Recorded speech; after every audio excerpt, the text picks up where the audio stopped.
Hopewell Farm CBD hemp products are naturally sourced from Tennessee. Their 100% pure hemp products are made from the finest non-GMO hemp. Each product is designed to provide natural healing, help you regain strength, and promote holistic health. Save 10% today with promo code JourneyToTruth10. Click the link below in the description for a discount or go to hopewellfarmtn.com.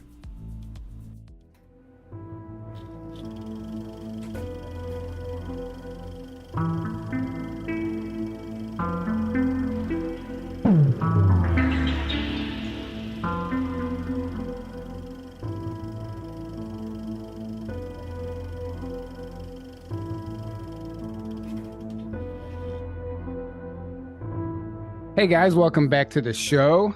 Just a few things before we get started. If you didn't know, Aaron and I will be in Aztec, New Mexico at the end of August for the Sunfire Festival. It's our first festival we're actually participating in.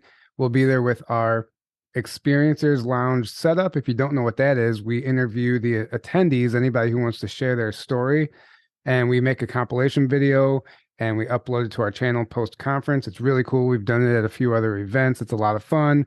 The lounge is just a fun place to come hang out, spend time with us, and just have fun. And we're going to be there all weekend, Aztec, New Mexico. I think it's August 25th, I believe, the 25th through the 28th. And you can find all those details at sunfirefest.com. There's a lot of familiar faces going to be there, so come hang out with us. We'd love to see you there. And don't forget, our Patreon is up and running now. We are getting ready to do a clone webinar. We've been doing a lot of research and digging on clones, deepfake technology, body doubles, masks, holograms, the Hollywood immortals, that type of stuff. We're going to bring some evidence and show you guys that this stuff isn't just a conspiracy theory. So look forward to that. And there's some other great stuff we've been uploading on the Patreon. It's only $5 a month. Please support us if you feel compelled. And that link is below in the description. Tonight, we are joined by Dr. Courtney Brown, the director of the Farsight Institute and author of a few great books. One of them, Cosmic Explorers, that Aaron gifted to me about a year or two ago. I read it. I really didn't know much about you at the time when I read the book, Courtney, and I thought it was great. I used to be a part of this show called Conspiracy Theory Trivia, and I used a lot of the stuff from that book to write some trivia questions. It was pretty fun, but it's a great book, and I love what you're doing. And right now is an important time. You know, you just did a video about your ET background, which I found really interesting. And I have some questions there, but you made a comment. You said, we can't hold back now. Like, if we want everybody else to disclose and talk about this stuff, like, we need to start sharing our stories too. That's why you were compelled to come forward with that information. And you kind of shared the story about how Farsight got started and all that stuff. So I recommend anybody go back and watch that video on his channel, on the Farsight Institute channel. But welcome to the show, Courtney. Hey, so much. Thank you so much, Tyler and Aaron. I'm great to be here. I'm actually very glad to be on your particular podcast. It's a good thing. Well, it is a good thing. I would love to get your take. It's great to have you. Thank you. It's very great to have you. Thank you. And I would love to get your take on what you're seeing as far as the disclosure movement goes. You know, UFOs are in the news this week. Like, I was at the gym this morning and they were on the TV, on the news. I mean, there's whistleblowers. They're talking about this stuff. Obviously, to me, that's telling me that maybe they have something planned or something's coming and they're trying to prime everybody and get everybody ready for that. But you've been remote viewing this stuff for years now. What is your take on what's happening right now as far as that goes? Yeah, I'll give you my take on what I think's going on, and you sort of evaluate it however you think. But what I think is going on is the disclosure process is clearly picking up. We have a theory here at Farsight. I'm the CEO of Farsight, Farsight, and we have a theory that what we are doing is driving the agenda. And we have reason to believe that. So I'll sort of go through that. But what is going on now is a scramble on the government side to keep ahead of the news, because the basic background for Farsight was always from the very beginning to modernize and make scientific the remote viewing process so that people can actually use it. And we do scientific experiments at Farsight as well as exploration stuff. Then the second thing that we ended up doing with that, once we did it, was to have a great number of what we call mysteries targets, which are mysteries projects, which is essentially rewriting the history of humanity using remote viewing. However, and we have over 50 of those. However, the problem was with that is you had to buy into remote viewing in order to buy into the extraterrestrial content of many of those projects. Not all, but many of those projects. So the last part of this, we knew we were going to do at the very end. And that was to cross the bridge of making establishing proof that the extraterrestrials exist, because what we have discovered and evaluated with our remote viewing projects is that the extraterrestrials they're not friendly in the Earth environment. There are a huge number of very friendly ones in the solar system, vastly outnumbering the ones on the Earth. But this planet is essentially being run as a prison planet by what we would call the bad guys. And there's reasons for that. And there have been agreements that have been written, signed by the United States government, the Israeli government, and others. And that's not in dispute. That was Chaim Ashed, former head of the Israeli Space Directorate, has gone on record stating that the agreements were made, written, signed, and so on like that. And I'm not criticizing those agreements, but they were made with what we would call the bad guys. So if you do a Google on Chaim Ashed, he's a professor now, but he was a former general in Israel, and he was head of the Israeli Space Directorate. So you really can't get higher than that. Mm-hmm. And so what's actually going on now is that our projects with remote viewing have to have a final punch. And the punch has to be, now remember, I don't do this at my university, study extraterrestrial life or remote viewing, but I am a professor and I teach math and science courses in a social science program. So when I use the word proof, I do not use it lightly. I use it as similar like a mathematician would use the word proof. You just can't throw the word around. So what I'm saying is the last step is to prove that the extraterrestrials are real, that they're there, that they're omnipresent, they're everywhere, and that they're not friendly. Those three things. And so what we have done, we couldn't do this until the camera equipment became available. Now, don't go into the thing about the military must have had cameras long ago that could do this. Of course, but we didn't have those cameras. The cameras that allowed us to do this came out in last year, 2022. The cameras that we use are Panasonic Lumix GH6, and they officially were released in February 22. We couldn't really get them till further on into the year. It took us till December of 2022 for us to get our hands on the cameras, and we started shooting video in January. So the last step is not for us to show you the videos that say this proves it. The debunkers are going to come out of the woodwork like cockroaches. Absolutely, no matter what you show them, they're going to say it's a glitch. It's a smudge. It's swamp gas. It's this, it's that. But they're going to dismiss it, and they'll add fear and ridicule with that. Okay, so we can't generate a perfect photo for you that will convince the world. So what we are doing to circumvent the debunkers is we are showing people how to take the videos themselves. What has become very clear now is that the ET spacecraft are above our heads at all times. Any particular moment that you're there is probably 10 or 20 ships right above your head. We normally shoot for 10 minutes using the Panasonic Lumix GH6. We get them converted to full spectrum, which means they can see into the ultraviolet as well as the infrared. We're focusing on the infrared. We get them converted to full spectrum, and then we use filters that allow us to hone in just on the infrared. And we use the 590 nanometers and sometimes the 730 nanometers.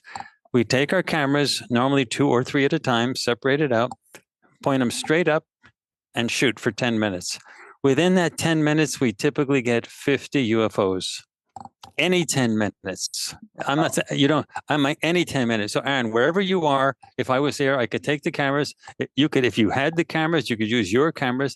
Tyler, the same thing.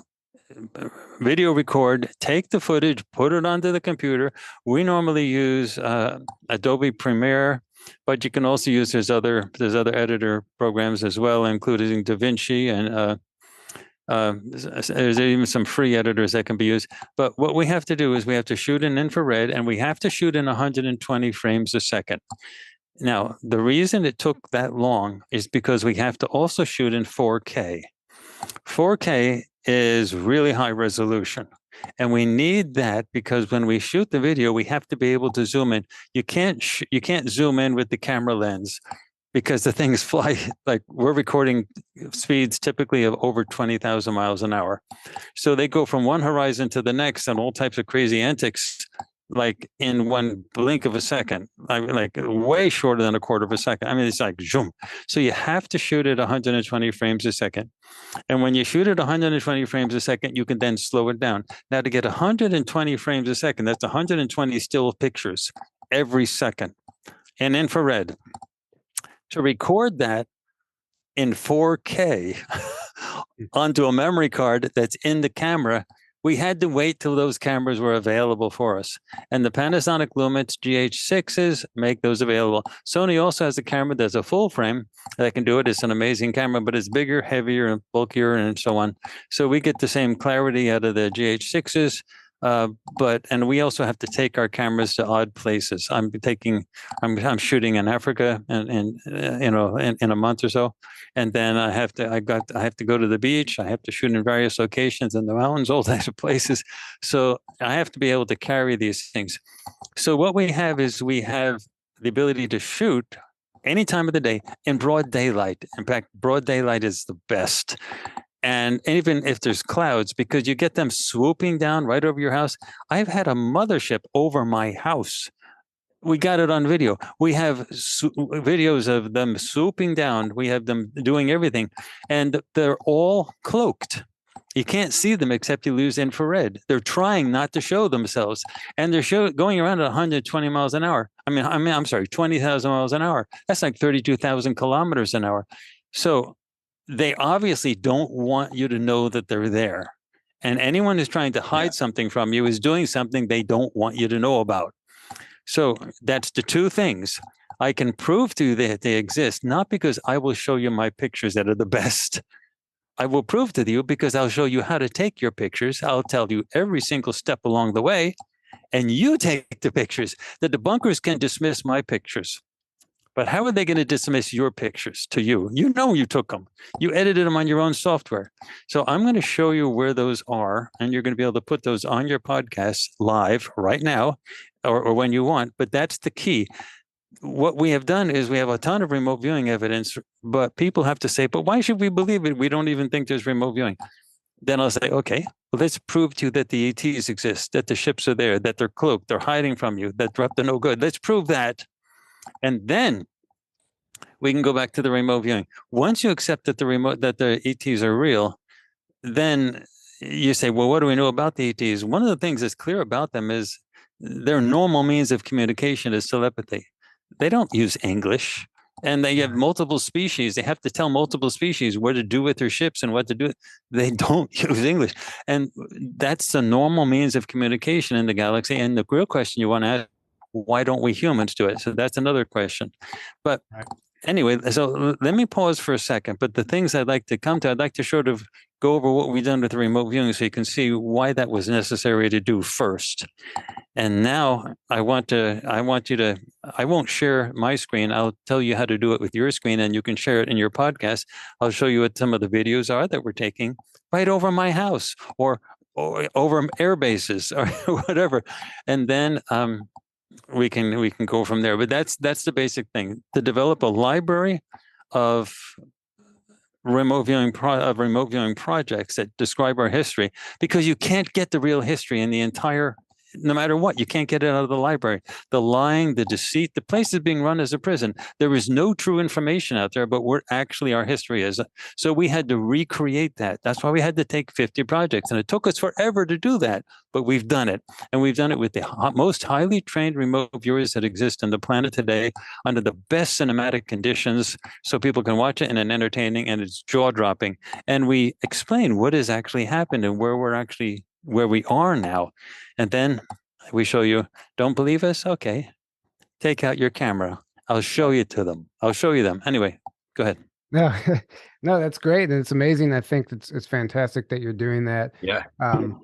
You know, a lot of our audience, they don't need photos. They don't need to know. They don't need to be like, you know, once you get so far in your journey, in the healing journey, you're seeing with your heart anyway. You're feeling this stuff. You know it exists, but there's a lot of people who are still using their eyes, and they need that evidence, and you know they're stuck in that mindset. So yeah, it's going to help a lot of the debunkers out there, because right now we're at that precipice where it's going to be a lot of backlash. Like you said, the ridicule's coming, all the above. So I think that's fantastic. And I've heard many people say if they could just decloak the ships, the sky would look like a Star Wars movie, just air traffic all over the place. That's exactly, but we can do it now. Right. We can show it to you now. By the way, the thing I mentioned in the beginning to your questions was, you asked, I said, you know, what is the sort of the agenda that we're sort of following here? The stuff that you see the government going through is very interesting. We started taking videos of the UFOs in January. We started publishing them in March.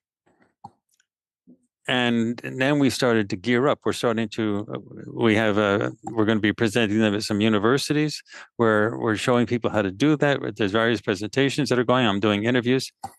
It's now the beginning of June, late May is when it started. The government then suddenly out of the blue came out with a couple of weeks ago saying, oh, actually it was a week, like 10 days ago, that we are seeing, they had a press conference that just sort of sprung up out of nowhere. We are actually seeing these orbs, these metallic orbs all over the place, doing, you know, crazy maneuvers and stuff like that. And then they had this whistleblower that came out just like yesterday, talking about, you know, the crash ships and so on like that. And that was the third story on CNN. That was the ranking was the third highest story on CNN, and it was similarly, I think, the second highest story on MSNBC and MSN. And so it's really, it's like cranking up. But the whole issue is that stuff was not talked about at all when people were showing real footage of UFOs. It wasn't until we said, okay, the cockroach debunkers, they're coming out of the woodwork. Okay, let us show you how to do it. So it's when we were driving the agenda, let us show you how to do it. The debunkers can't debunk that. Suddenly, out of the blue, NASA starts having one, you know, press conference after the next. You get more stuff coming out of the FAA made a statement about it, that it's very good, that we'll be able to talk more about it. You get whistleblowers coming out of Congress suddenly being open about it. So you can sort of say it's coincidental, but do you really think it's coincidental that when we get to the point where we're showing people how to prove that the ETs are real, they don't have to wait for the government to do anything, that the government suddenly starts scrambling to acknowledge that these things exist after decades and decades of denial? It's important to remember also that, so the Farsight Institute was, I mean, the military, the governments are well aware of what you guys are doing. When, you know, in the early days, I think you guys had a lot of, I don't know, attacks, backlash from the military. You've developed your own method. I think your remote viewing techniques are different than what the military, at least what they used to do. I don't know about nowadays. So they have an eye on you. They're watching you. They know exactly what's going on. You know, they know they're probably watching this right now. There's no doubt in my mind that, yeah, you might be pushing that forward, pushing them to come out with that. Look at it this way. In the beginning, back in the late 1990s, we came out with our stuff. Started with my book, came out, Cosmic Voyage, and the Farsight Institute started up. And I was a professor in a prestigious university. That sort of was not something they were expecting. They expected the remote viewing people that came out of the military to stay in the New Age bookstore community and sort of just occupy that community, sort of as fly traps, so that it would never get out. So the interested people in remote viewing would stay in the sort of cookie, nutty, fly trap type of place, and they wouldn't get out. But then when I came out, it was sort of it was worrisome to them. So we went into a beginning stage where we were really heavily attacked. We were set up in some things, tricked, duped, type of thing, and we fell into it. And there was a huge sort of storm of stuff. And we had to sort of hunker down and get out of it because we didn't have the resources to do that. And we knew that we just had to just focus on the science. So we sort of laid low for some years. But after that, the military was definitely following us really closely because they were the ones who set up all the attacks that were going on against us. So that was happening. I'm not saying the military, we'll just call it the agencies. They were governmental agencies and they can come out of military intelligence or elsewhere, but let's just call them agencies. But they were fascinated by what we were doing, and they were fascinated by what was happening to us. And we know that because we had one person in the agency who defected and actually came to us and gave us absolute proof of who he was. I mean, absolute total proof of who he was. And he described everything that they did. And it was, but we sort of knew it anyway, but it was nice to have that confirmation. But anyway, so the process then switched, however. The military split. Half of the military, and I'm using the word half loosely. I don't know the exact division, but half of the military is in favor of continuing the secrecy agenda. And the other half is in favor of disclosure. We're being protected now by the other half, the ones that want disclosure. We wouldn't exist. I wouldn't be on your podcast right now if they were not there. So do not think that the military is monolithic. It's just like everybody else. It's just like the government. It's just like everything else. There are people that are for one side and for the other side, and they are fighting wars behind the scenes. But I absolutely guarantee you that we would not exist as an institute. I wouldn't exist. The whole Farsight stuff, I wouldn't be on your podcast. None of this would happen if they were monolithic and all of the same voice. But we're protected by that one side. And this also goes a little bit to the question that I believe it was Aaron who mentioned it about my own background with regard to that. One of the reasons the military has been so fascinated by us is that they have watched the extraterrestrial involvement with us. And it was curious. The agencies normally disrupt UFO type groups, ET type groups, UFO groups, and they disrupt them all the time. That's why there aren't any really big ones. And what happened, and this goes back way to the beginning, the typical means of doing that is they send somebody in as a volunteer to a group that's starting to grow and starting to gain attention. And one or two people, normally one person is enough. But anyway, they send someone in as a volunteer. And the volunteer does a lot of good stuff. And the group says, this is wonderful. We're getting real good. And they start depending on that person. And then that person triggers dissent, argumentation, problems within the group. And then it becomes so frustrating. The members just say, I'm not doing this. This is not what I signed up for. And they just start leaving and the group ends up disbanding. So that's sort of the normal way it happens. And but we've been solidly protected. I can't go through the details of how protected we are, but some of the things have been jaw-dropping, and I personally have been very, very grateful when I've seen some of the protection that actually happened. I'm not going to mention it, but there's been some personal things that have happened that was like, whoa, thank you guys. That's amazing. Yeah, it was we had some amazing things happen that I really can't go into, but nonetheless, so we're protected. But the military has also been very interested in, or the agencies have also been very interested in the direct extraterrestrial involvement in Farsight. They've had, what is this group? What's going on? Why is this happening? So we've had actually direct extraterrestrial contact over the years, and they've been we've been working with the extraterrestrials since the beginning. And that was always very curious. Like, why did that happen? That's why the agency was so worried and concerned. And that's why, in fact, that one person defected and came to us. And anyway, it was but that's sort of the background there. Yeah, thank you for that. And it's interesting. It's interesting, but not surprising that the ETs are supporting you guys, protecting you, working with you, whatever it looks like. When you remote view, I know you've remote viewed underground bases, the domes, the tunnel network, off-planet stuff. There's this misnomer, maybe, I don't know, that all the bad ETs have left, and I don't think that's the case. Have you, when you remote viewed, have you noticed a percentage change in the negative ETs on this planet? Is it? This is really important for both of you to, and your whole audience to understand. This place is being run as a prison, and the prison works on the basis of disinformation. It's a psychological prison. It could actually break with the disclosure process. The other side, the ET side that my group is associated with, we call them the free will ETs. The group that's controlling is called the Authoritarian ET. We call them the Authoritarian ETs. And those, the Authoritarian ETs control this planet. The solar system, the free will ETs have huge numbers of resources, including military resources in the planet, but they're sort of fanatical about this free will thing.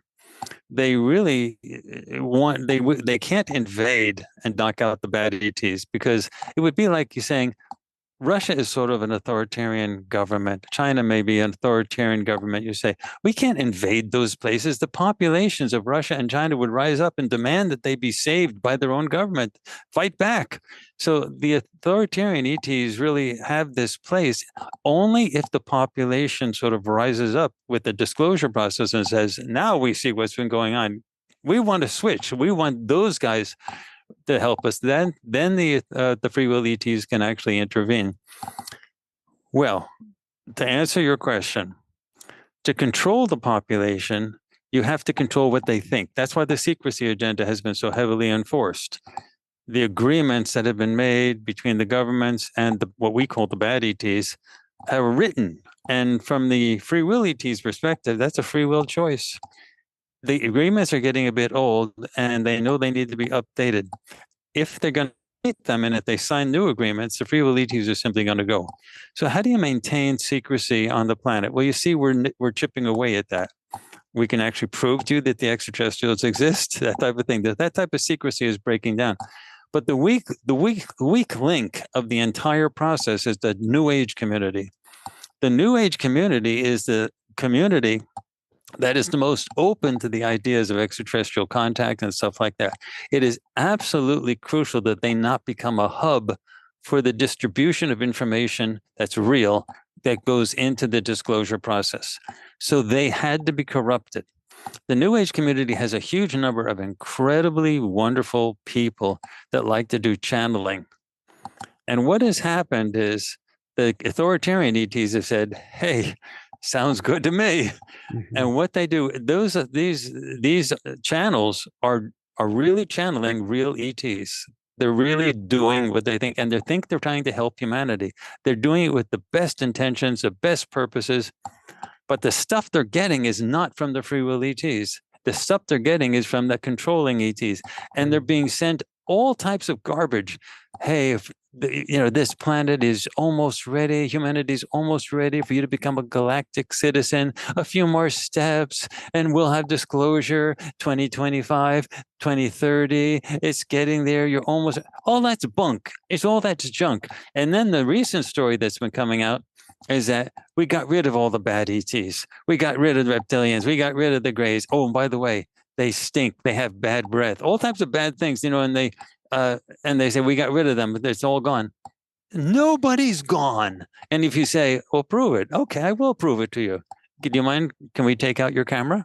And can we point it at the sky? And I'll show you exactly how to take their pictures. And they're right above your head in enormous numbers, anytime, any day, any 10-minute period.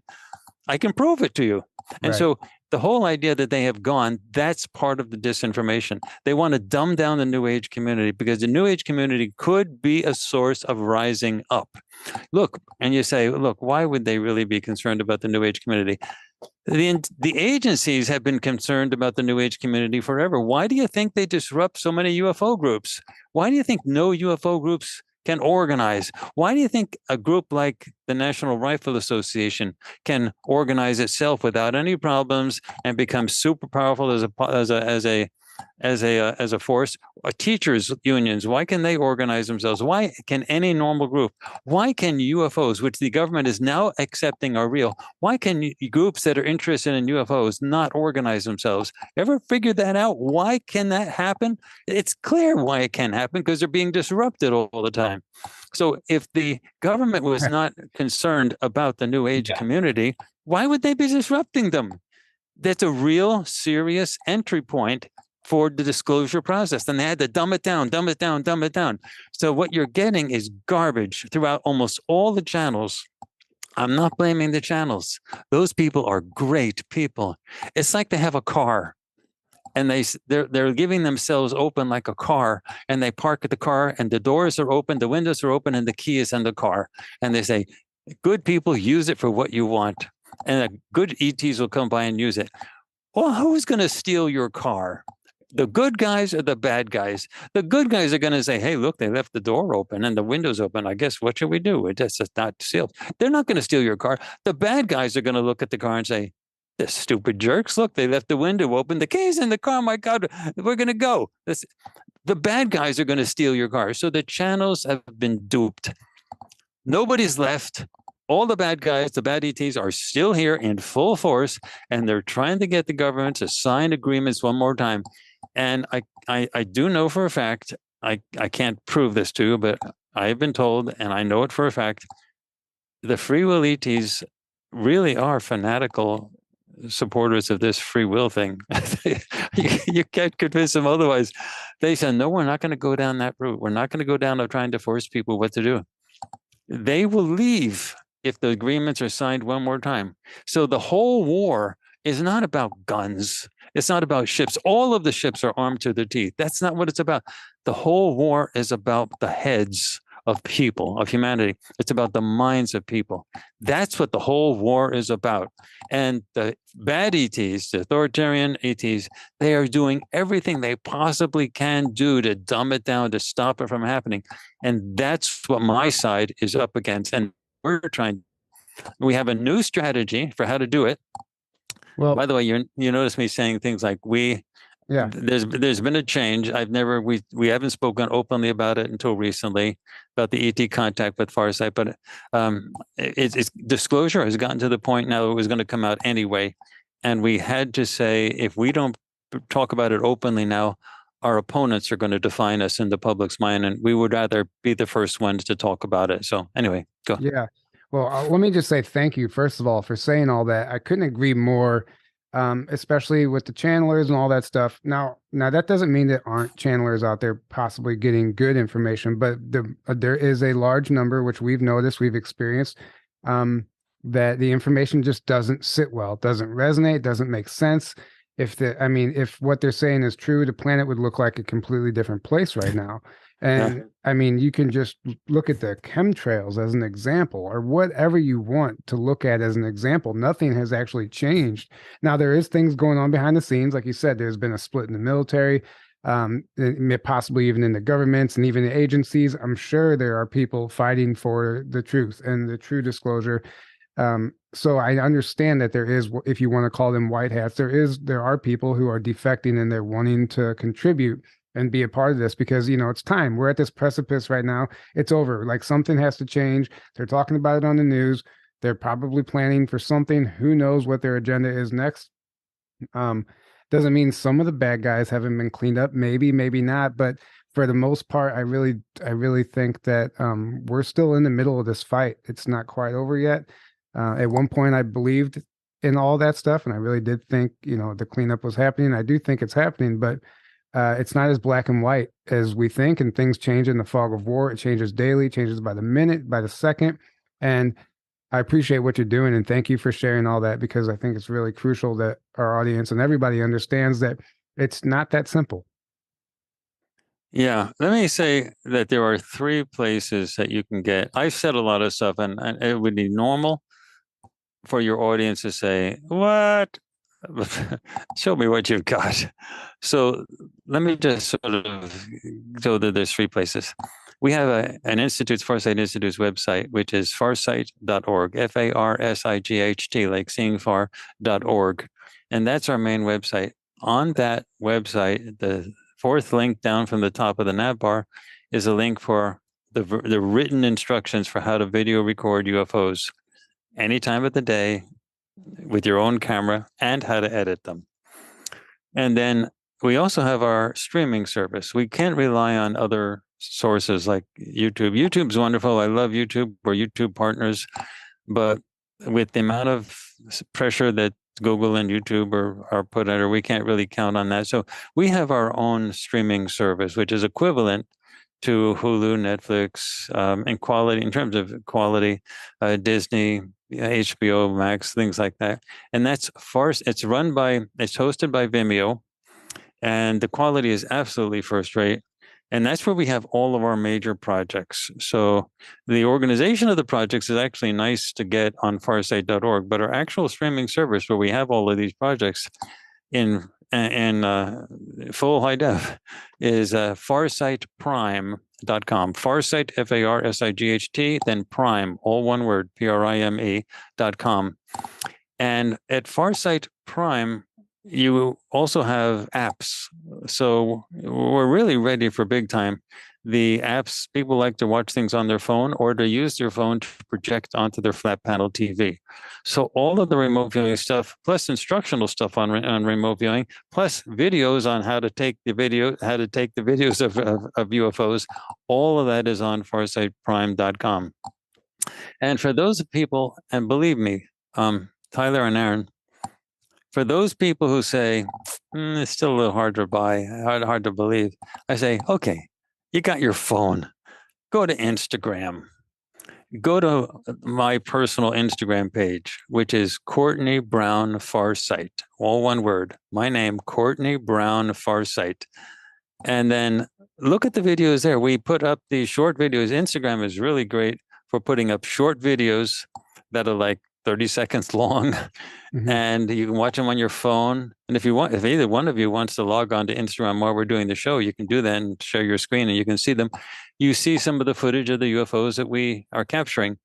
And some of these are like right over my head in my house, and like all different shapes. You see the configurations, you see them swooping down.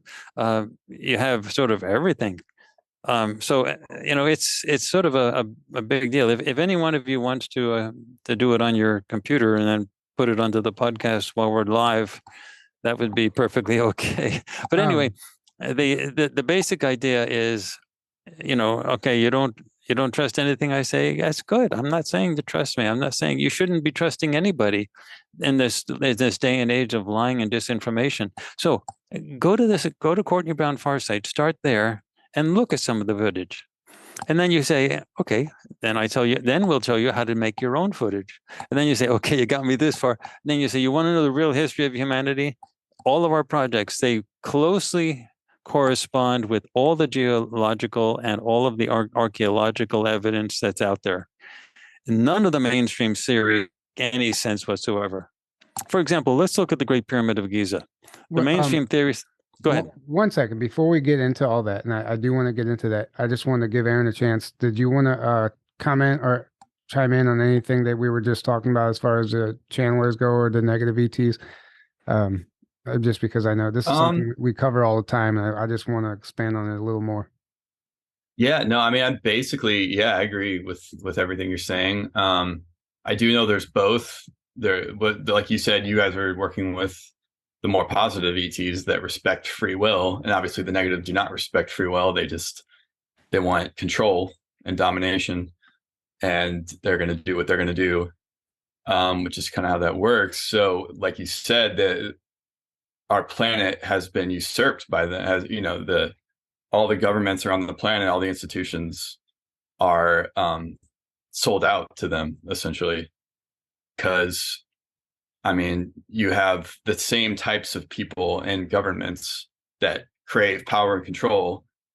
What do they align with? The ETs that crave power and control. So of course they're gonna work through governments and institutions to do that. So that's why, to me, it's almost less about disclosure, at least in the typical way we think about it. And to me, it's more about awakening and raising your consciousness, because, like you said, it's a psychological game. It's a mental prison is the root of the prison we're in. Because the second enough people wake up and stop just believing what they're told by their governments, by the media, and start actually thinking for themselves and start living more from their heart and less from their ego, and raising their consciousness enough so they don't get trapped so easily in these mental prisons, it's game over. You can't control people like that. So what do we see every day from society is just constant bombardment of keeping everybody dumbed down, keeping everybody in fear, keeping everybody fighting, angry, fearful, sad. All of these, what is that all? That's all low vibrational state.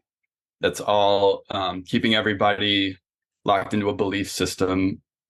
Obviously we can get into the religious topic, but it's all keeping you at this low vibration and this low consciousness. So the second you go inward, you stop relying on everything external of you to you stop living by that. Basically, you say, I'm going to go on my own journey. I'm going to figure out who I am for myself. I'm going to figure out what's true for myself. It's game over. You can't be controlled anymore. And that doesn't mean you don't, get off path. No one's perfect, but you have your North Star now of that. Whereas what so many people on the planet are basically lost and trying to find truth external from this matrix that we're in, which you're never going to find because we live in a very controlled, like you were describing, matrix that's full of lies and deception to keep you under control for that express purpose. So, it's a psychological game, basically. So that's why, to me, planting seeds and doing things that will raise people's consciousness and get people questioning more. And I love what you're saying. The video that you can take, you can literally prove to yourself that the ships are all over the place, that ETs are here. That is so huge, because what are we taught to believe? Oh, this stuff is all fake. It's ETs don't exist. Anyone who claims so is lying or crazy. Well, you can literally prove it to yourself now super easily that they are real and they're here and they're everywhere. So basically, once enough people realize that, then it's up to them to prove it to themselves. Well, now that changes the whole game, because now no one has an excuse. I mean, no one already has an excuse, but now no one really has an excuse to not believe that ETs are real, or that they're here, and that there's life other than just us going on. And there's a lot more going on than we're being told. And so that's super huge. Anyways, no, I get it. The last time that the authoritarian ETs had complete control of the planet was back in the ancient Egyptian days, the pyramid building days, where everybody was enslaved and they were all working with rock. Like, talk about prison gang stuff. And the mainstream ideas of how the pyramids were actually built, those are simple. Those are so ludicrous. It's hard to believe that anyone can believe it's a joke. That people running around with loincloths and camels could have moved those 80-ton blocks into. They had to cut them.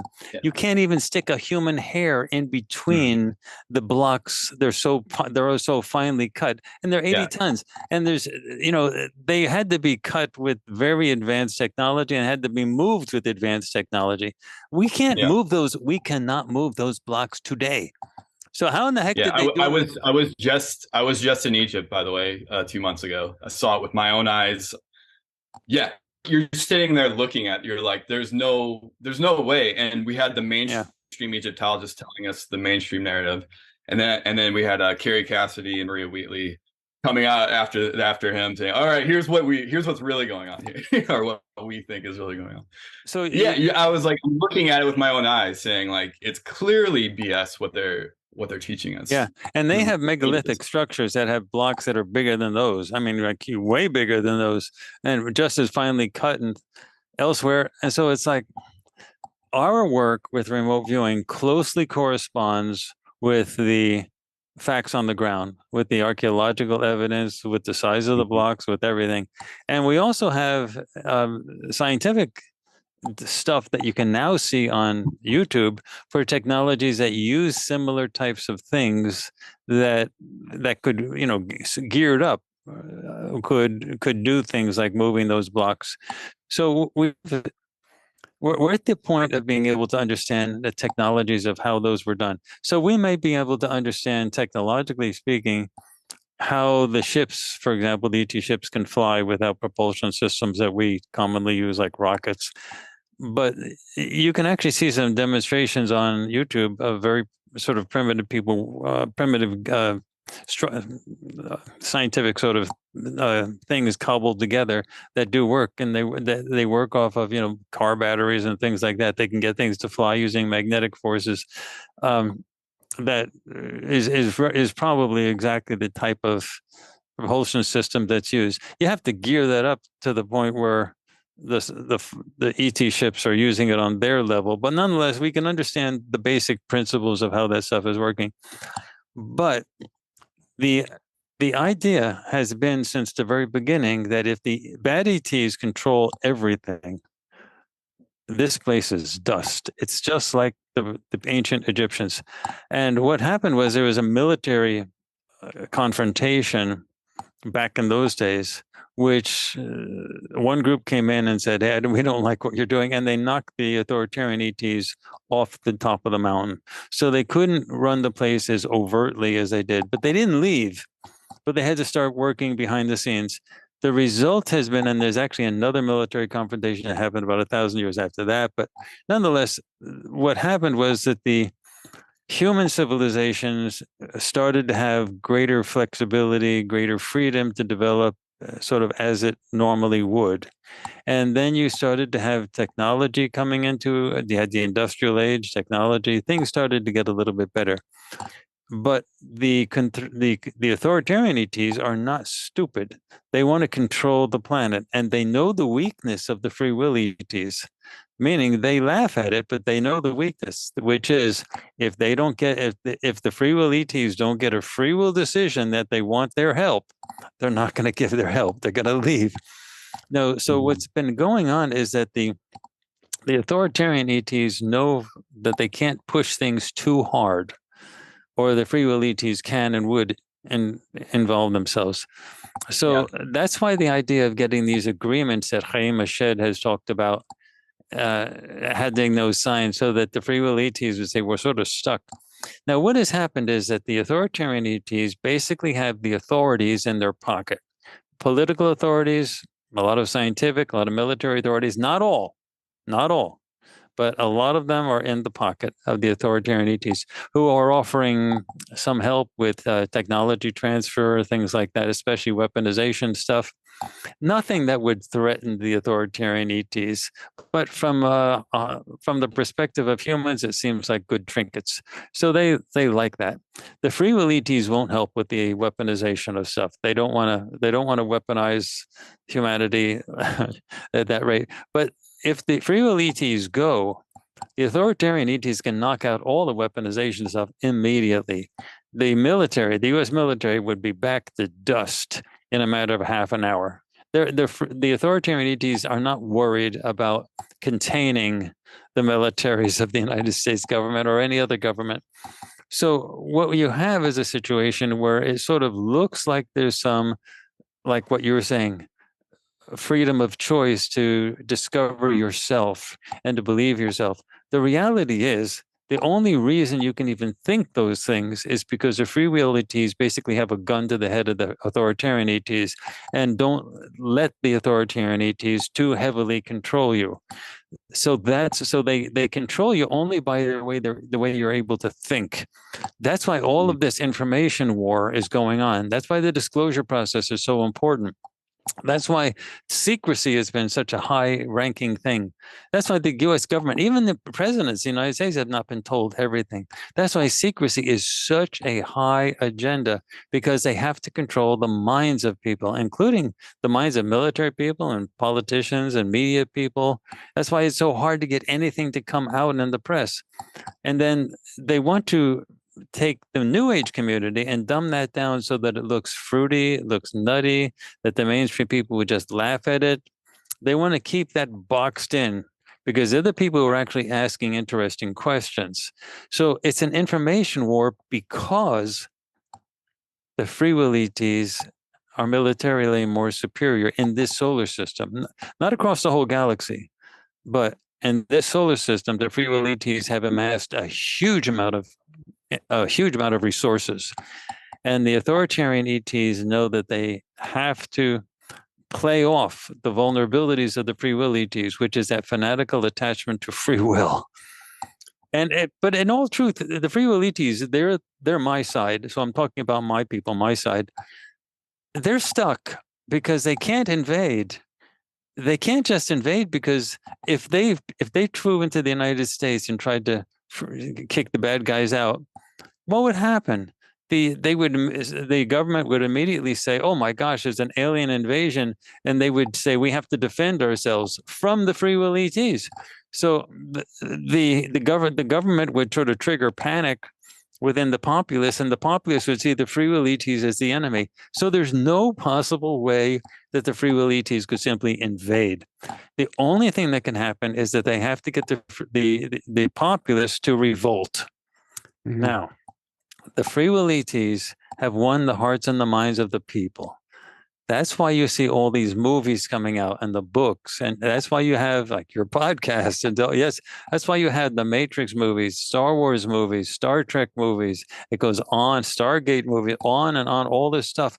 This is information that's being fed into the screenwriters, for example, in Hollywood, where they wake up in the morning and they say, I got this great idea for us, a new episode or a new show. And then they go, now it's free will. The free will ETs can introduce the idea in the middle of the night. So the guys or girls, they think of it when I say guys, I mean men and women. So that the guys, when they wake up in the morning, they say, I got this great idea for a show. But the guys have to accept the idea by themselves.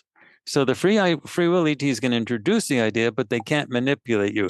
Now, the authoritarian ETs have no problems with manipulating people, especially governmental leaders, to do all types of crazy things, and media people. So, but the issue is that if media people really wake up and governmental leaders really wake up and say, no, I want free will in this thing, I want to choose, then the authoritarian ETs can do nothing. Why? Because the free will ETs have a gun to their head.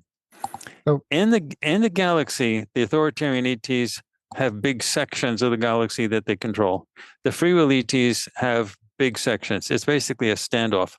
But right now, at this very moment, the free will ETs have pushed a huge amount of resources into the solar system. So there's some limitations on what the authoritarian ETs can do. But disclosure is the key. Without it, my side loses. Exactly. So, yeah, I agree. Disclosure, I mean, it all has to come out. It's coming out inevitably. It's to a place now where you're not stopping it. But I want to talk about, you talked about the authoritarian ETs and the free will ETs having what am I trying to say? Territory, whatever. I can't think of the word I'm looking for. Use territory. Yeah, anyway, territory in our galaxy. So what about the secret space programs as far as our military and who else they're working with? Developing these space programs in the 40s and 50s. Have you remote viewed? I know you have, but you've remote viewed into those programs, and we have breakaway civilizations on other planets. And what does that look like? Most of the really happening, most of the secret space program type of stuff is in coordination with the authoritarian ETs. That's where that sort of is coming from, because they're the ones who are giving the help with some of the technology to the ships. I'm telling you, my side, the free will ETs, we've been shut out. We don't have access to military resources, governmental resources, politicians, media. Well, media we have some because of the Hollywood stuff. I'm telling you, we absolutely demand free will. And the manipulative side, the authoritarian ETs, are very free with dismissing free will, and they manipulate. They don't people. care about it at all. And the secret space program fits right into that. Some elements of the military would say, "Hey, well, yeah, sure, we'd love to have stuff like that. We could have some ships and stuff like that that could do stuff, and we can protect ourselves." Now, there are probably, I don't know this, but there are probably elements. I'm certain about this, but I don't know. I'm certain about it on a personal level, but I have to tell you what I don't know for a fact, but I suspect that there are elements within the military that are involved with the secret space program that are very much oriented towards the belief system and the ideology of the free will ETs. The military is not monolithic. It's not homogeneous with regard to their thinking process. It's very split. The Navy, for example, very much wants to be involved with the space the outer space force. So if you look at Star Wars and stuff like that, they have admirals. They use all the normal naval nomenclature for things that you see in like Star Trek. So the Navy desperately wants to be involved in that. So I'm sure that the Navy has strong elements within what we would probably call the secret space force. No, I've not been told about that, and we haven't done remote viewing specifically on the secret space program, except for one case, which was the case of Tony Rodriguez, who had some instances described in his book as a member of the secret space program, and that we did do a full project on those, and in fact those instances did happen. So so the secret space program is probably something that both sides are working with. Trust me, there is the military has really good people in all branches that want the free will ETs. They want to align themselves with the free will ETs, but the military is split. It's really split. You have people that are government. You have generals and admirals that are aligned with the more authoritarian ETs, and you have them saying things like, "Well, these ETs they're just people like everybody, and they have to find their own place in the universe, and they're willing to help us out in certain things, and relationships form, and so there's technology transfer, nothing that would threaten the authoritarian ETs, but nonetheless, there's technology transfer." We did one project on Area 51, for example. Area 51 has got a few buildings on top, but underneath there's many, many, many, many layers. And it wasn't until the Obama administration that the government even acknowledged that Area 51 existed. But in the first few lower layers, you get humans working, and that's where Bob Lazar used to work. So that's where they're, human working on reverse engineering ET craft. But if you go further down, there's elevators. If you go further down, you get to the ET bases. And that's where, for example, one ET species that is very much oriented in the authoritarian side is the reptilians. So people are saying, where are these reptilians? Well, that's one place that they actually are. They actually have underground bases all over the place. But that's one place in specific that for sure they have a huge layer down there of reptilians that actually work down there. They don't mind working underground. Underground is sort of normal for them. And actually, where I came from before I was courting a human being on Earth, I was very much used to working underground as well. Not as a reptilian, but as a different type of person. But that's a whole nother story, which we're now starting to tell, because we have to, now the disclosure process is sort of kicking up, and the government's acknowledging that the ships are real, and we can teach people how to take pictures of the ships, video recordings of the ships. Now that that's sort of happening, we made the decision at Farsight to talk more openly about ourselves, our backgrounds, and the help that we have been getting from our side of the ETs. Because if we don't do it now, somebody else is going to define us. And so it was tricky. If we had done it 20 years ago or 15 years ago, people would have just said we're nutcases and written us off, and it wouldn't have helped the stuff. But we've taken the time to build our projects, to revise the entire history of humanity so people can see what's actually happened to them.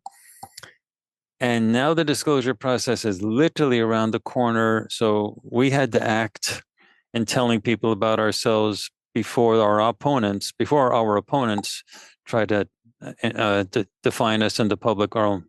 So I have a question about remote viewing.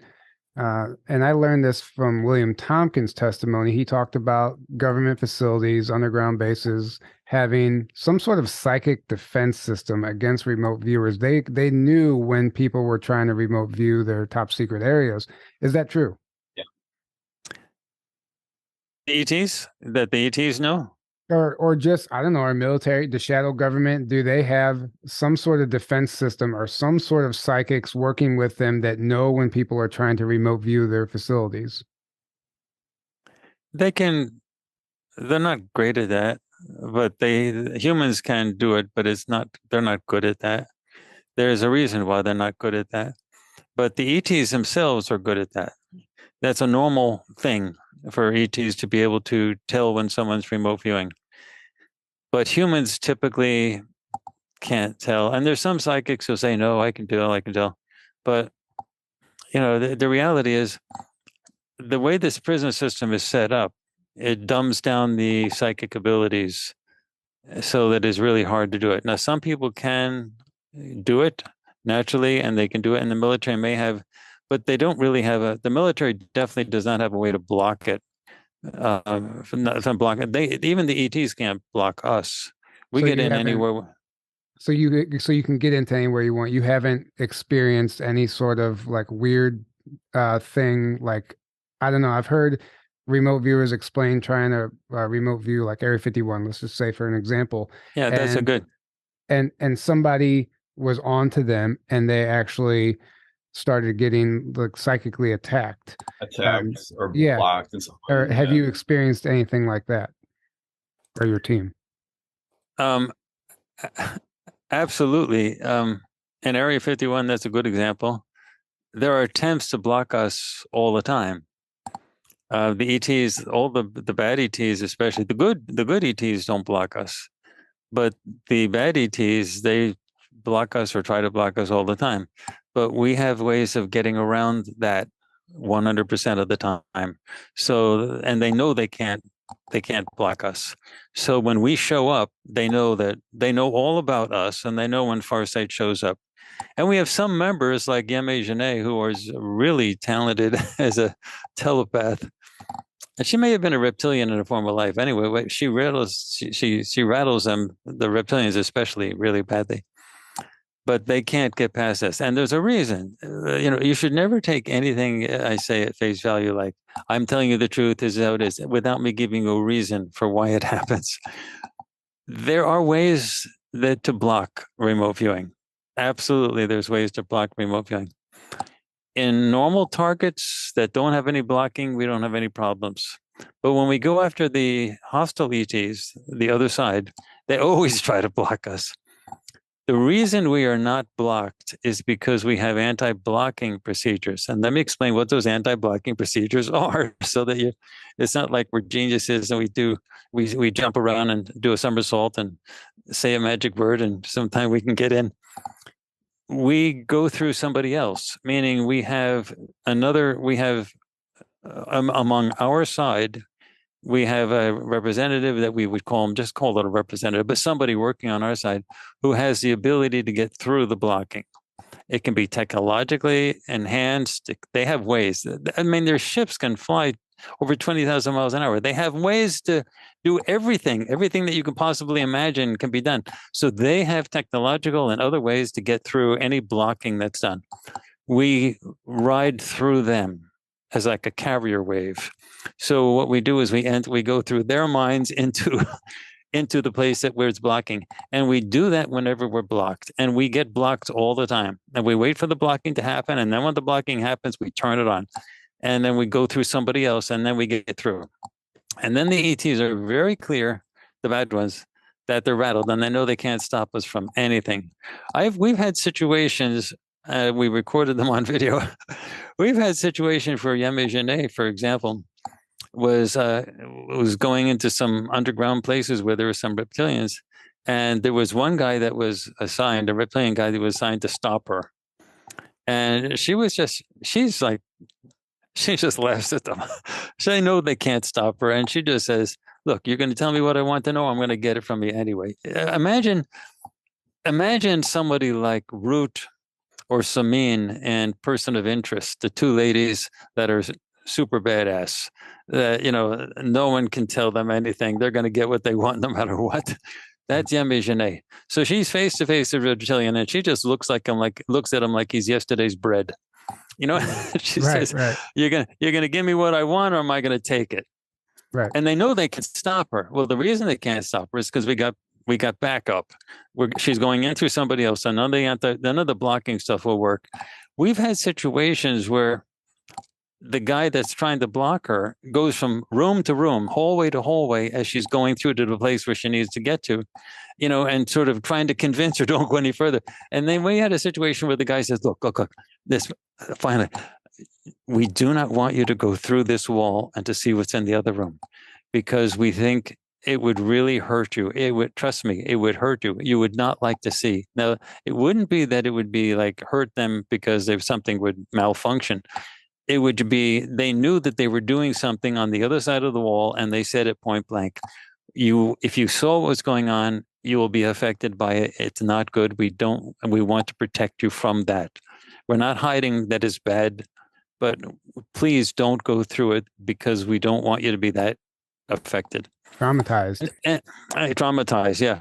And then Yemi just looks at him and says, And in that particular instance, she said, I got enough. And she left because right. he confessed that they were doing something in that room that was so bad that it would traumatize her.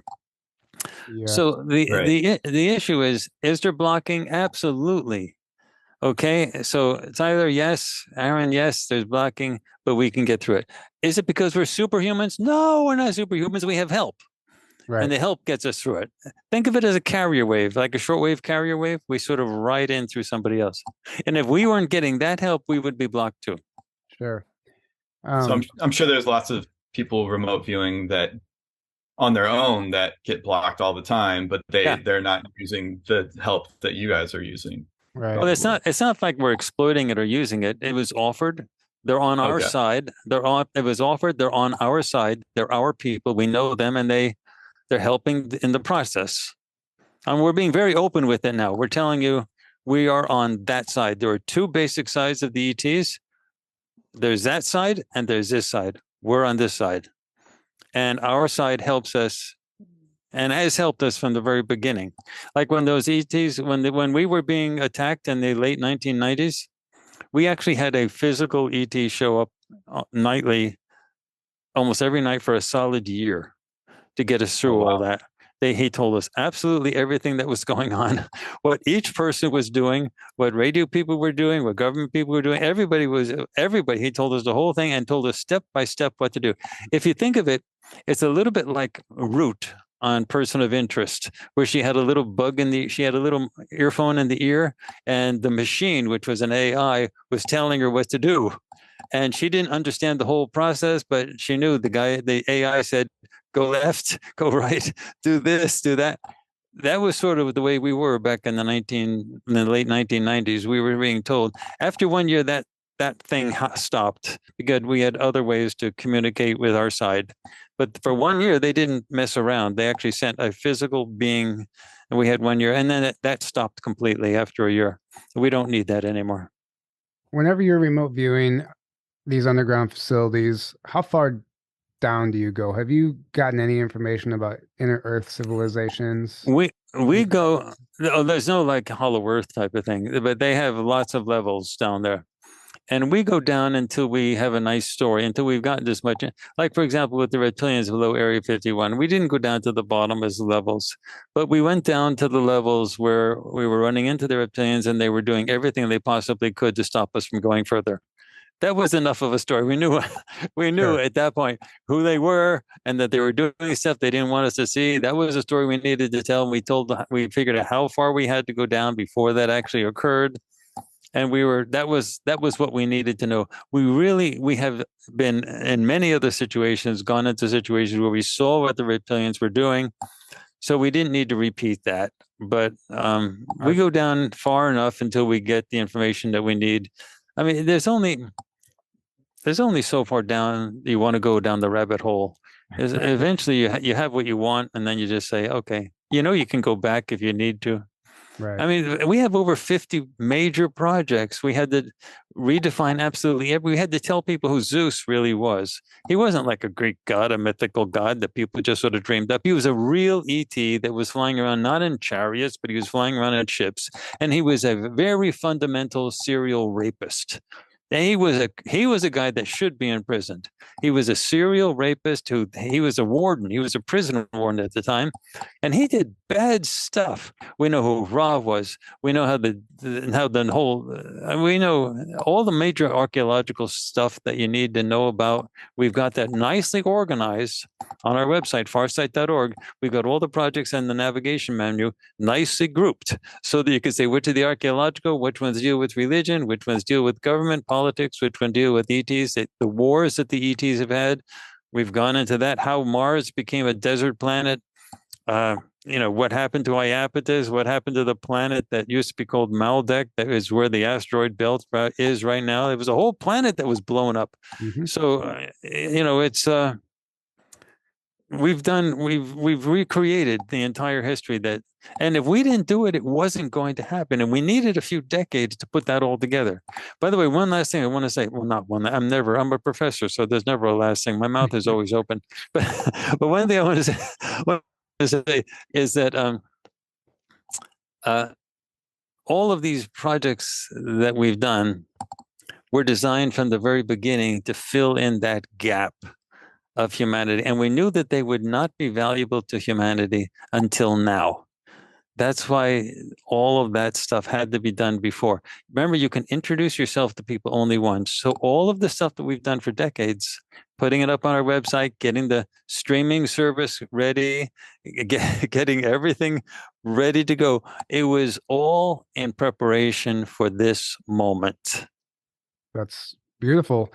I mean, that's a perfect example. I mean, even like something like what we're doing, when we started, we had no idea the magnitude of what we were actually creating. We didn't expect it. We had no expectations, but now we've created this library that people can go back, and it's there, it's done now. Now we're at this point where, exactly like you put in the work. You've done, obviously, you've been at this far longer than we have, but you put in the work, and now people have a database. Now there's a database that people can go and research and look into, and at least start connecting dots and help fill in the void, fill in the blanks, like you said. Yeah. It's a big deal because we were trying to establish that this type of thing is real, that remote perception is real, and that telepathic communication is real, because that's the way everybody in the galaxy works. Do you think they're listening to the radio transmissions in order to spy to people? They have means of communicating telepathically and remote perception that's technologically enhanced.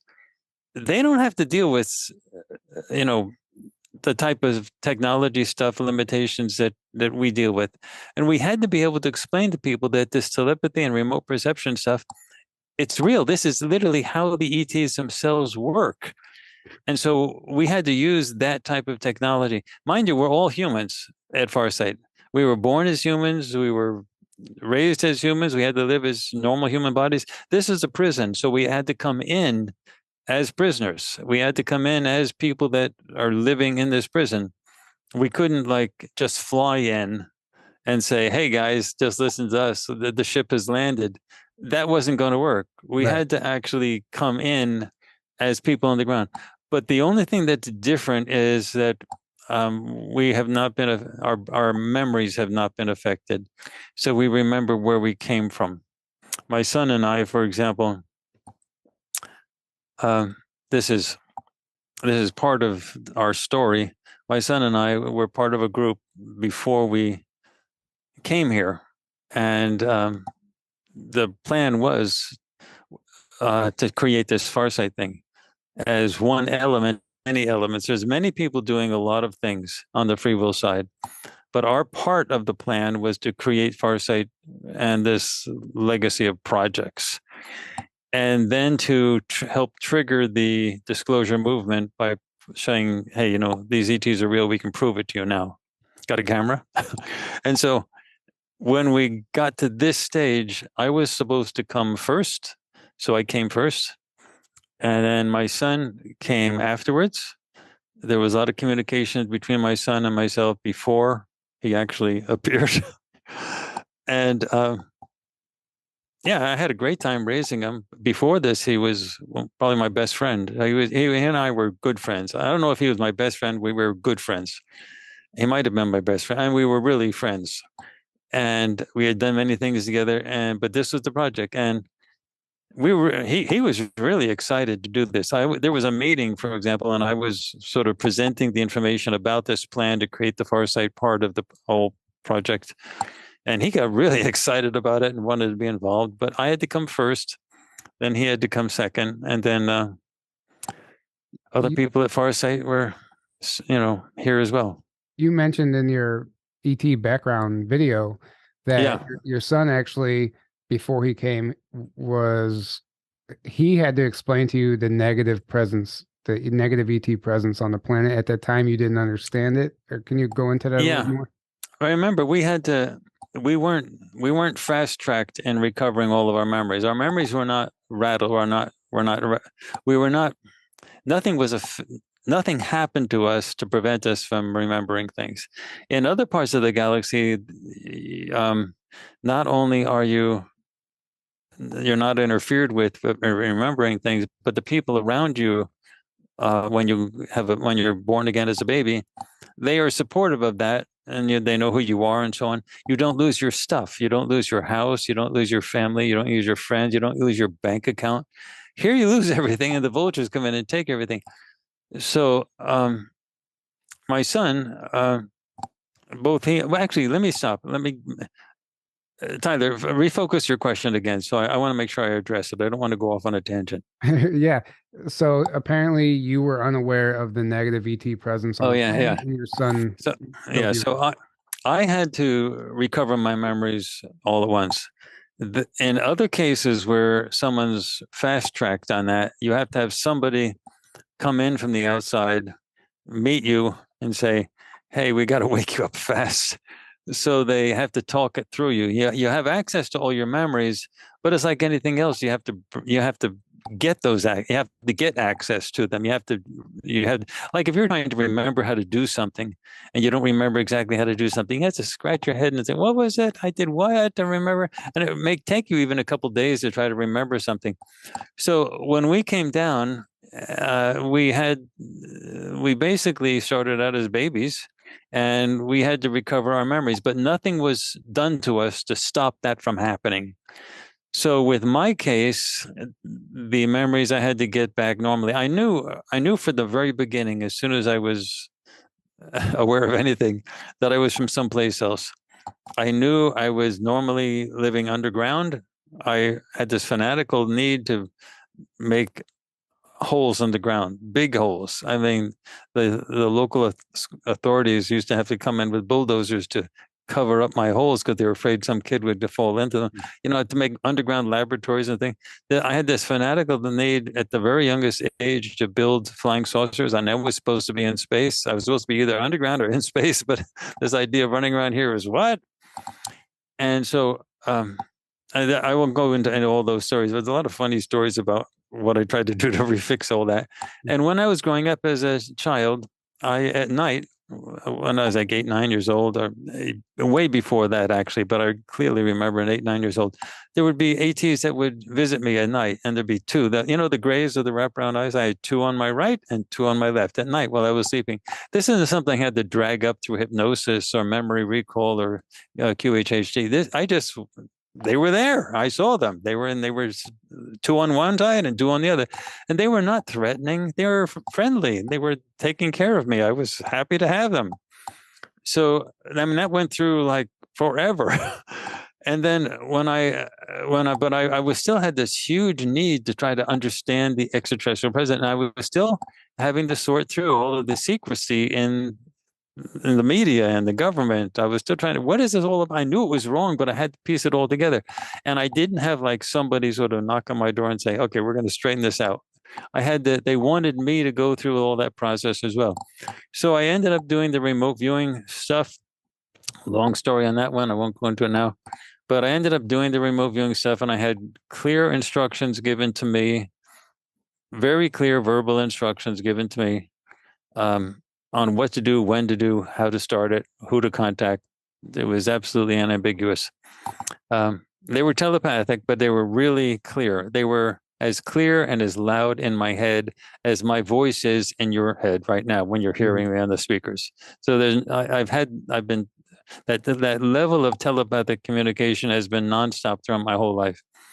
Anyway, when I started the beginning of this stuff, I wrote Cosmic Voyage, and I was writing Voyage. That's when Aziz was in his mother's stomach.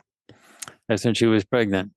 And he used to visit us. That's how we found out what his name was. He would visit. I would be in meditation, sometimes 5 hours a day, often less, 2.5 hours a day, but nothing less than that. And he would sit there. He was pretty fierce.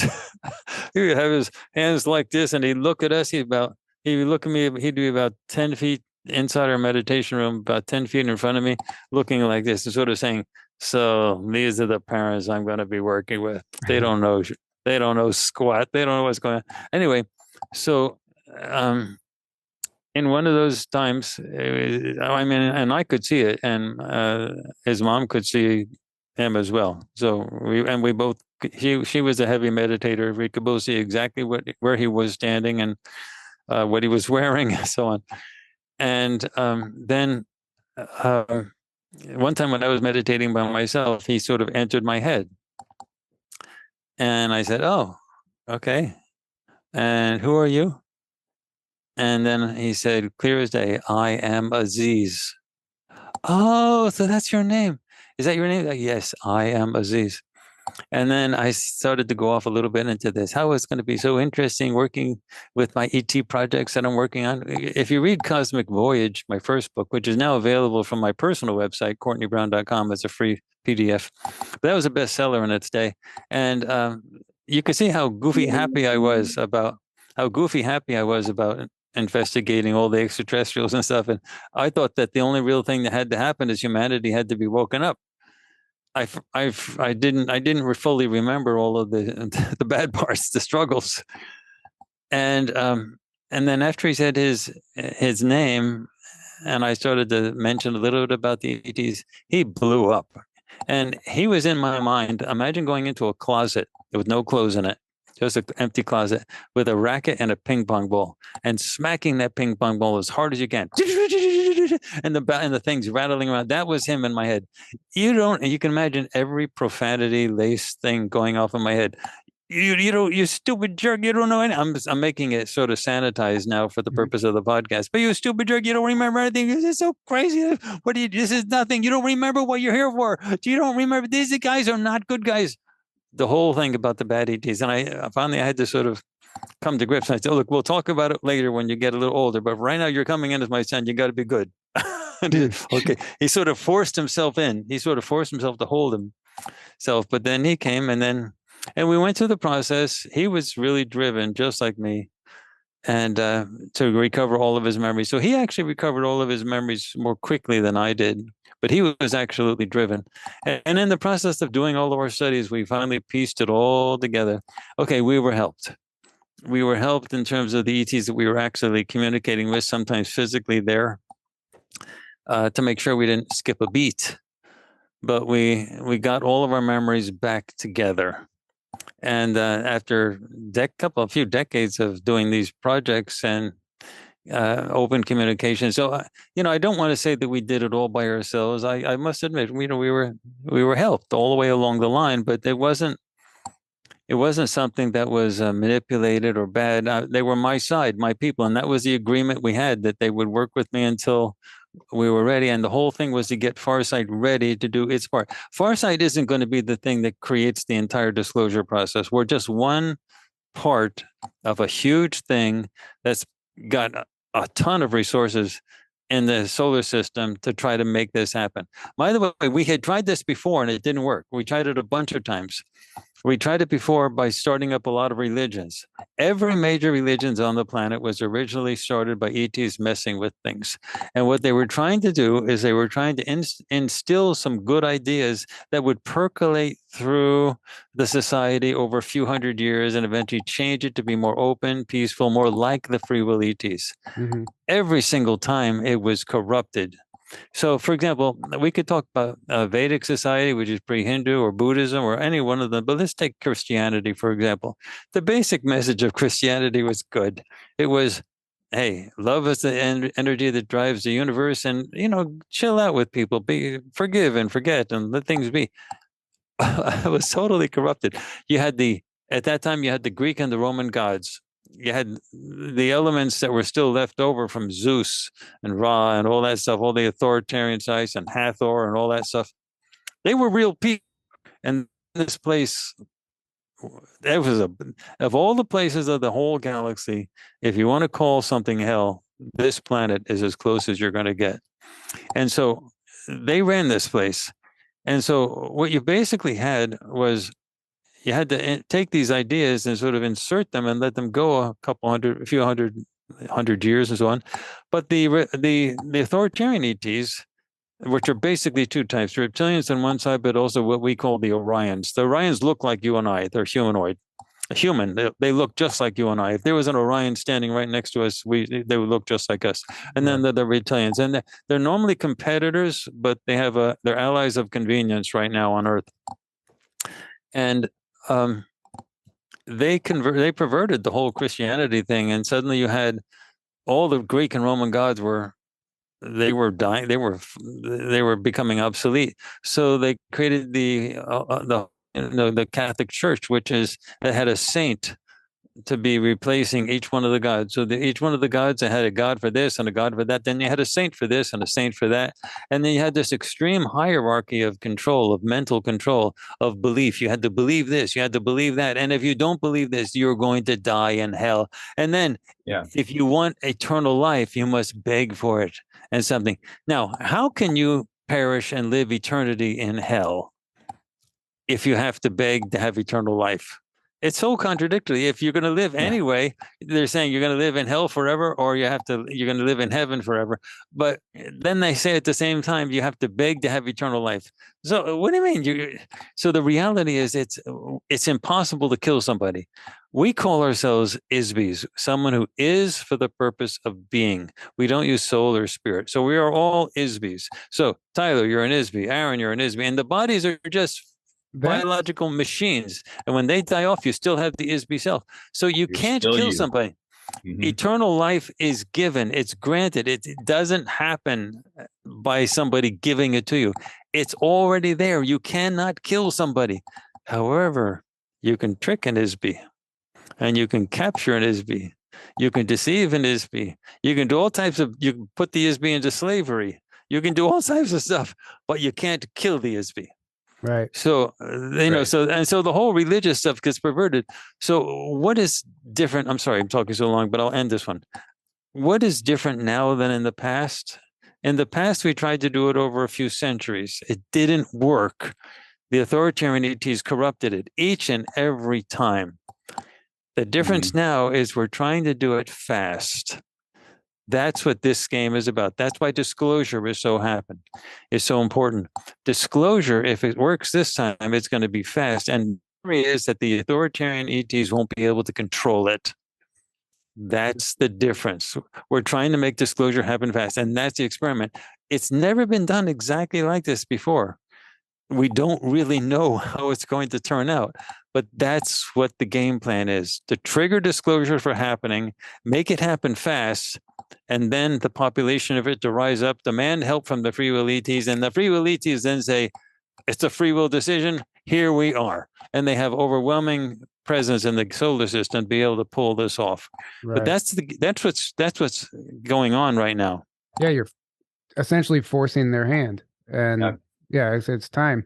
And it's the Roswell ET, if that interview's real, they referred to themselves, or he or it referred to itself as an ISB as well. Whenever that's the first time I had heard of the ISB, and I think it described it as what is and always will be. Same, it's very similar to what you described. So I love that description. But just for the sake of time, is there anything that you'd like to share before we start wrapping things up? Well, you guys have been really great. There's no end to the amount of stuff I can talk about. I remember I'm a professor, so I was born with my mouth open. So I'm going to leave it up to you. You can always invite me back. We can actually talk at some point about different projects, so that you can say, what about this project? What about that project? Right now, we've been doing sort of an overview of everything. So, but for those people who are skeptical, and that's okay to be skeptical, Courtney Brown Farsight on Instagram. Take a look at some of the videos.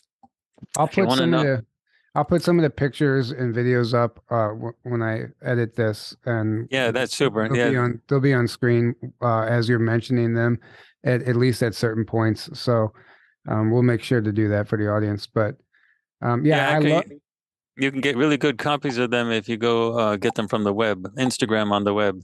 Okay. And then you get big and just do a screen share. But you know how to do all that. Not screen share, but a screen record. Right.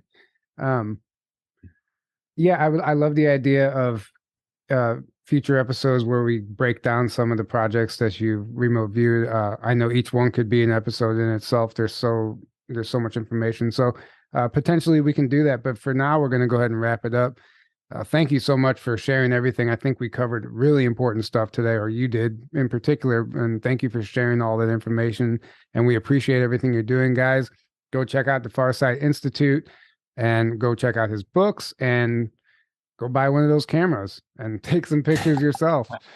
And remember, the instructions for how to do all the camera stuff is on the farsight.org website and the nav bar on the fourth thing down. Right. Perfect. Awesome. And we'll put all the information we can in the video description. How much are one of those cameras? Just well, in ancient days, like 10 years ago, you're talking tens of thousands of dollars. But right now, the Panasonic Lumix GH6 can be gotten for about $1,500, $1,600. But then you have to add a lens to that, so that's $1,000. And then then there's a sort of, you have to get it converted to a full spectrum camera. And that's a few $100 more, and then you have a few thousand. Yeah, you're talking. It's going to be under 5,000, but it's going to be over. It's probably going to be from 3 to 4 something, somewhere between there, depending on that. And then you have to have a computer that can edit it. So you have to have a regular laptop.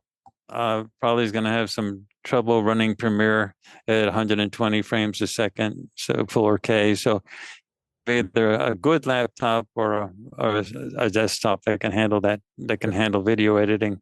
But I go through all of that, what's necessary. Again, all of this stuff wouldn't be necessary if the ETs weren't trying to hide themselves. It's not like they don't know what they're doing. They are overtly trying to hide themselves.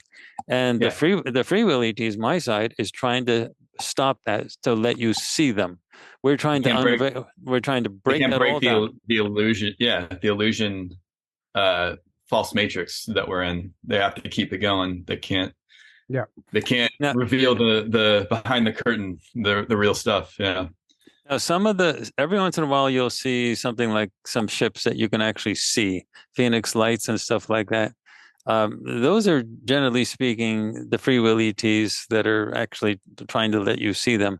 But there's limits to what we can do in this on the planet. This is not our planet.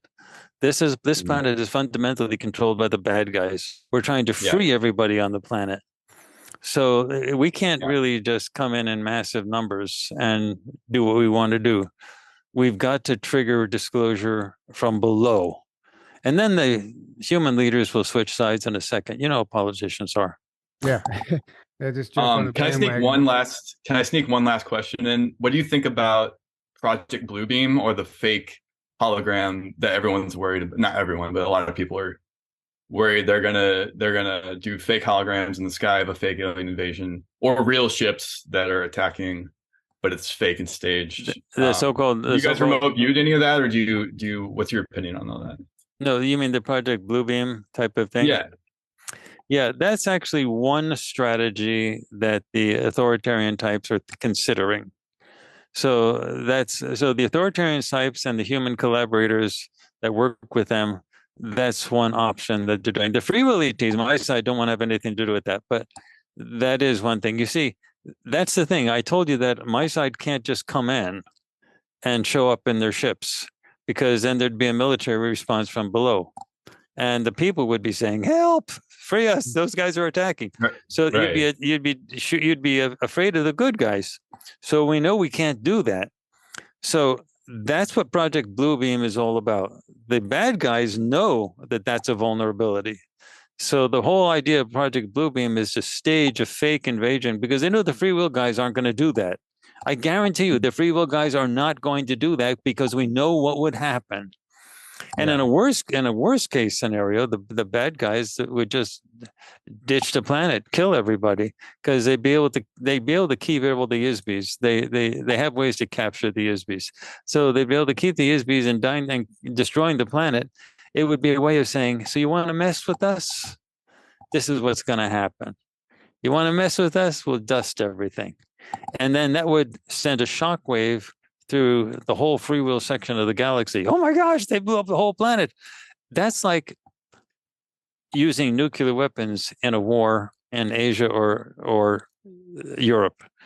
They're saying, everyone's afraid that that might happen. So in the Ukraine war, for example, the United States and the Europeans are delicately dancing around the idea of not wanting to push Russia too hard, too fast, for fear that they might be feeling that they have to use they might use a tactical nuke. Well, if you do that with the bad ETs, you could get, okay, we'll show you. You think we're afraid of you? Boom! They could they could destroy the whole planet, and to them, they would be getting something out of it. They could capture all the ISBs, and they could also send a shockwave through the entire free will section of the galaxy. You mess with us, we the planet. So you see, there's that element. So the Project Bluebeam is really a very viable strategy in the context of people the authoritarian ETs trying to maintain control using their human collaborators. But I guarantee you the free will ETs are not going to participate in anything like that, because we know exactly what that would do, and that's exactly what we're trying to avoid. What do you think the likelihood of them pulling that off is?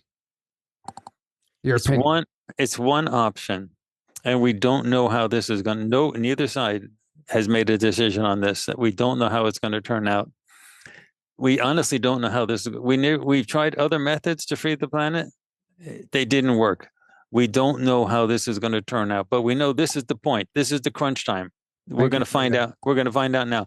What is the options? It's one option that the authoritarian types and their human collaborators have in front of them, and they may try it.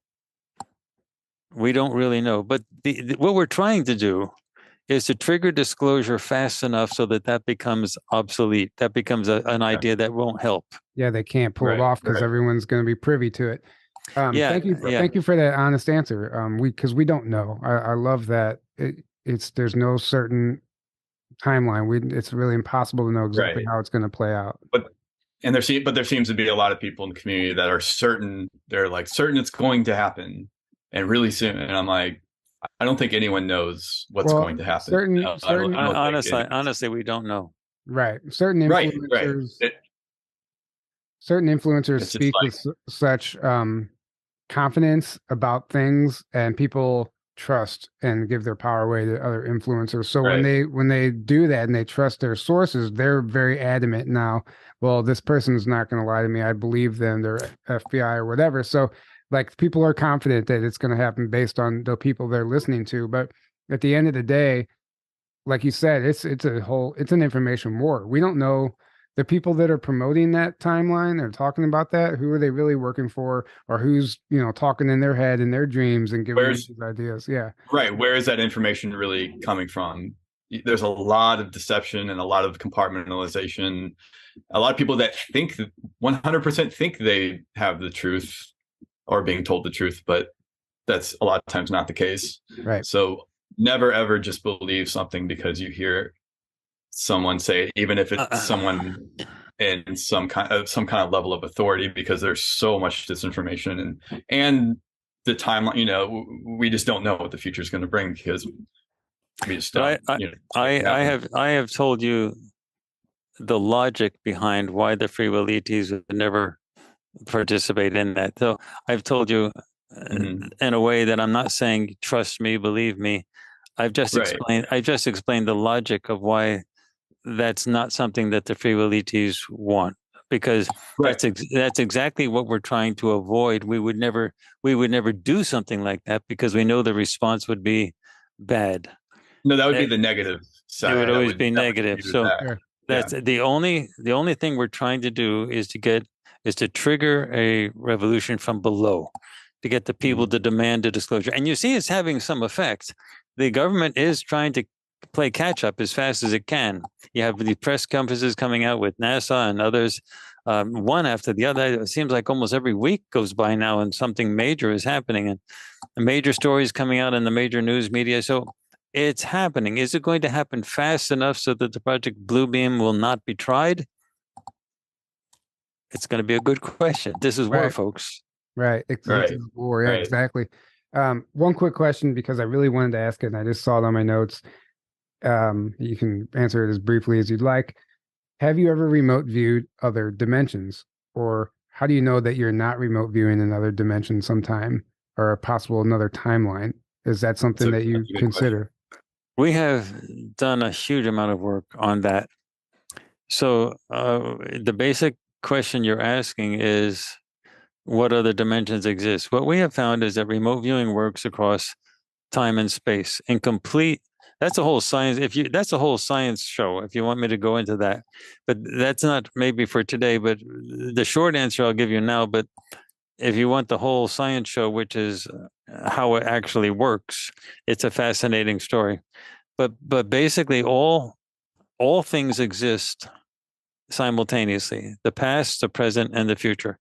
And there's an infinite number of timelines, both past, present, and the future. And there's a reason why that you select out one or the other. We've done experiments we have one article that was designed specifically to test for this.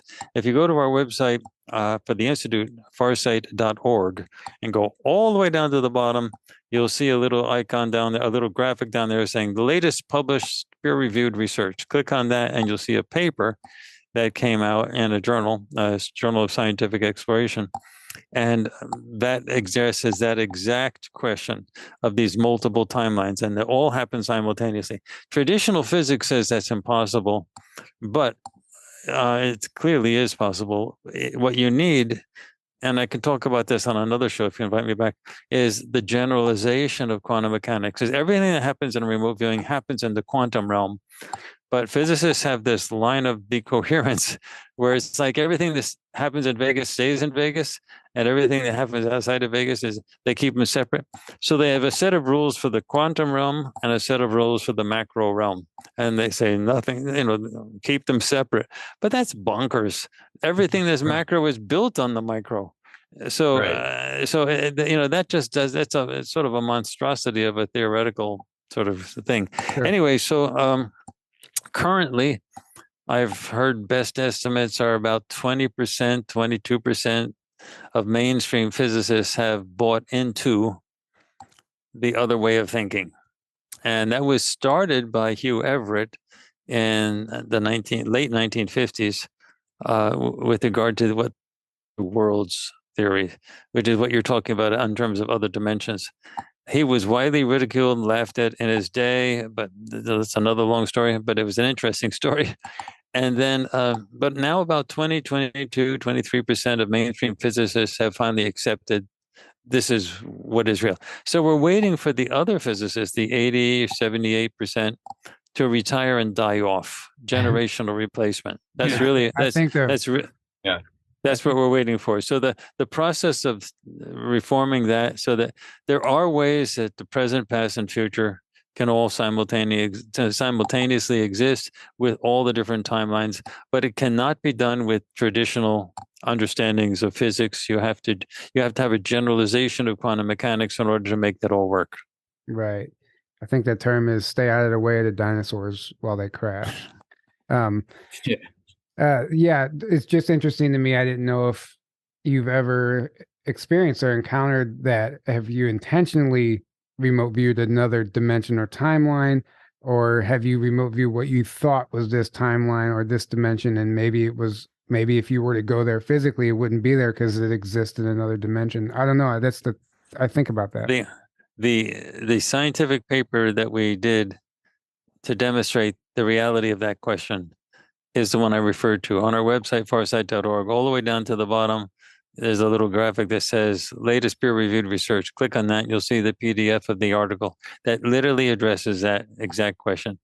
And then once you accept how this works, then yes, then there are realities. There are realities where the Germans won in the European theater, World War II. Mm-hmm.